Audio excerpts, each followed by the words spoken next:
વડિયા મામલતદાર અને તેમની ટીમે બિન અધિકૃત અનાજના જથ્થા સામે કડક કાર્યવાહી હાથ ધરી છે। ઢુંડિયા પીપળિયા નાકા પાસે રિક્ષામાં લઈ જવાતા ઘઉં અને ચોખાના જથ્થાને ઝડપી પાડવામાં આવ્યો છે। કુલ ₹82,527નું અનાજ તથા રિક્ષા કબજે લેવાઈ છે। હાલ જપ્ત કરાયેલા અનાજ સરકારી ગોડાઉનમાં જમા કરાવવામાં આવ્યું છે। મામલતદાર કુલદીપસિંહની આ કાર્યવાહીથી અનાજ માફિયાઓમાં ફફડાટ ફેલાયો છે। વિજલપુરમાં ફાયરિંગ કરનાર 3 આરોપીઓની પોલીસે ધરપકડ કરી છે। 13મી ફેબ્રુઆરીએ મોડી રાત્રે ફાયરિંગનો બનાવ સામે આવ્યો હતો। અગાઉ થયેલા ઝઘડાની અદાવતમાં ફાયરિંગ કરવામાં આવ્યું હોવાનું સામે આવતા પોલીસે ફરિયાદ નોંધીને આરોપીઓને પકડવા માટેના તજવીજ શરૂ કરી છે। ત્રણ આરોપીને પકડ્યા છે। એમાં મોહમ્મદ અરબાદ શોએબ કાસમ છે અને રિજવાન ઉર્ફે શેજાન કરીને આરોપી છે। એ ત્રણેય ધરપકડ કરી છે। આ કામે જે મેઇન આરોપી છે અરબાઝ, એની પાસેથી જે ગુનામાં વપરાયેલું હથિયાર છે એ પણ પોલીસે રિકવર કર્યું છે। આ મિડ પિસ્તોલ છે અને તે એક સુરતનો અજય કરીને છે, એની પાસેથી લાવેલો હોવાની અત્યારે પ્રાથમિક તપાસને જણાવ્યું છે। એની પાસેથી એની જે અજયની હિસ્ટ્રી પણ પોલીસે મેળવી છે, એટલે આગળ પોલીસ તપાસ કરવાની છે। એમાં વાપીથી 107 કરોડની કિંમતનું ડ્રગ્સ ઝડપાયું હતું। વાપી ખાતે ચલા રોડ પર સ્થિત બંગલામાં તેમજ દમણના બામણપૂજા સર્કલ પાસેના ફાર્મ હાઉસમાં રેડ કરી હતી। ટેકનિકલ એનાલિસિસ પછી એ વારાણસી ખાતે આવતો હોવાની જ્યારે ખબર પડી તો ટીમને ત્યાં રવાના કરવામાં આવેલી અને મેહુલ ઠાકોરને એક મકાનની અંદર છુપાયેલો છે, ત્યાંથી લોકલ પોલીસ ઉત્તર પ્રદેશ પોલીસની મદદ લઈ અને આરોપીને એરેસ્ટ કરવામાં આવેલ છે। વાપીથી 107 કરોડની કિંમતનું ડ્રગ્સ ઝડપાયું હતું। વાપી ખાતે ચલા રોડ પર સ્થિત બંગલામાં તેમજ દમણના બામણપૂજા સર્કલ પાસેના ફાર્મ હાઉસમાં રેડ કરી હતી। ટેકનિકલ એનાલિસિસ પછી એ વારાણસી ખાતે આવતો હોવાની જ્યારે ખબર પડી તો ટીમને ત્યાં રવાના કરવામાં આવેલી અને મેહુલ ઠાકોરને એક મકાનની અંદર છુપાયેલો છે, ત્યાંથી લોકલ પોલીસ ઉત્તર પ્રદેશ પોલીસની મદદ લઈ અને આરોપીને એરેસ્ટ કરવામાં આવેલ છે। આ શિક્ષણ જગતને લાંછન લગાડતી ઘટના ઉમરેઠના સુરેલીમાં શિક્ષકની શરમજનક કરતૂત। પ્રાથમિક શાળાના શિક્ષકે વિદ્યાર્થીનીઓ સાથે અડપલા કર્યા। શિક્ષક વિરમ દેસાઈએ સગીરાઓને અશ્લીલ વિડીયો બતાવી શારીરિક છેડતી કરી। ઘટનાની જાણ થતાં વાલીઓએ શાળામાં હોબાળો મચાવી કરી પોલીસ ફરિયાદ। પોલીસે નરાધમ શિક્ષક વિરુદ્ધ ગુનો નોંધી જેલ ભેગો કર્યો।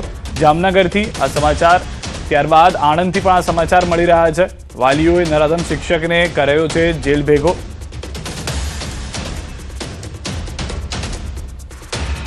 આણંદમાં શિક્ષણ જગતને શર્મસાર કરતી ઘટના જે છે તે જોવા મળી છે। લંપટ શિક્ષકની શરમજનક કરતૂતને લઈને વાલીઓમાં પણ રોષ જોવા મળી રહ્યો છે।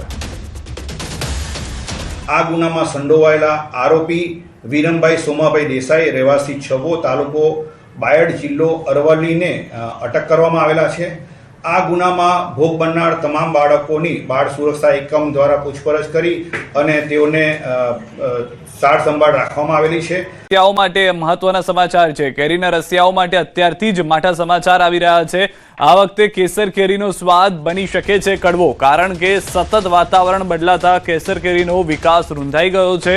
ઉનાળા પહેલા ગીરના ખેડૂતો ચિંતામાં મુકાઈ ગયા છે। મિશ્ર ઋતુને કારણે આંબાવાડીઓમાં નુકસાન થયું છે। આંબા પરનું ફ્લાવરિંગ ખરી રહ્યું છે। પ્રથમ તબક્કો નિષ્ફળ ગયા બાદ આ વર્ષે કેસર કેરીમાં 3 તબક્કામાં ફ્લાવરિંગ જોવા મળ્યું છે, જેમાં પ્રથમ તબક્કામાં મોટા ભાગનું ફ્લાવરિંગ ખરી પડ્યું છે। અચાનક વાતાવરણમાં બદલાવ અને ભેજને કારણે ફૂલ ટકી શક્યા નહીં। બીજા તબક્કાનું ફ્લાવરિંગ હાલમાં બોર જેવી કેસર કેરી દેખાઈ રહી છે, પરંતુ તેની વૃદ્ધિ મર્યાદિત છે અને ગુણવત્તા વિશે હજી અનિશ્ચિતતા છે।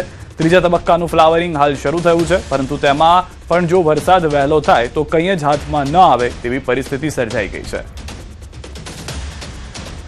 એમાં ક્યાંક ને ક્યાંક અમુક ફ્લાવરિંગમાં આવરણ આવ્યું છે, અમુકમાં આવ્યું નથી, બળી ગયું છે, અને જેમાં આવ્યું છે એ ફ્લાવરિંગ પણ અત્યારે હાલમાં જે નવું ફૂટ આવે છે એમના કારણે ખરણ વધારે છે અને મધ્યાનો ઉપદ્રવ પણ વધારે છે।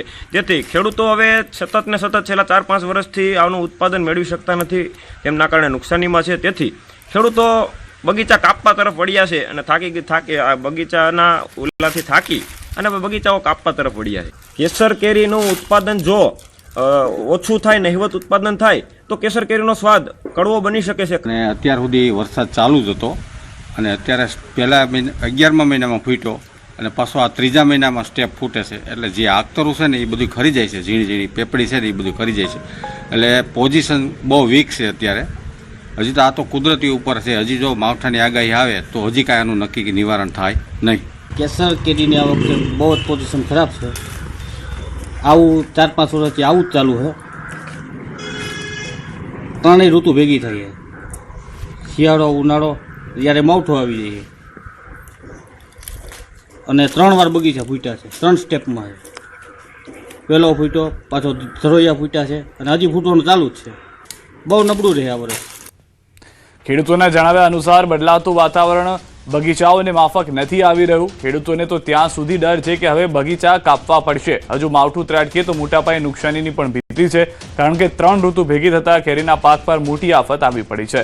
દિવસે ધમધોકતો તડકો અને રાત્રે ઝાકળ વર્ષા સાથે ઠંડી, આ બંને પરિસ્થિતિઓ એકસાથે સર્જાતા કેરીના ઝાડ પર પ્રતિકૂળ અસર પડી રહી છે. સામાન્ય રીતે કેસર કેરીને સમતોલ તાપમાન અને સૂકું વાતાવરણ અનુકૂળ હોય છે, પરંતુ અચાનક તાપમાનમાં ફેરફાર થવાથી ફૂલ અને બોર પર સીધી અસર થાય છે. પરિણામે પાકની ગુણવત્તા અને જથ્થા બંનેમાં ઘટાડો થવાની શક્યતા છે.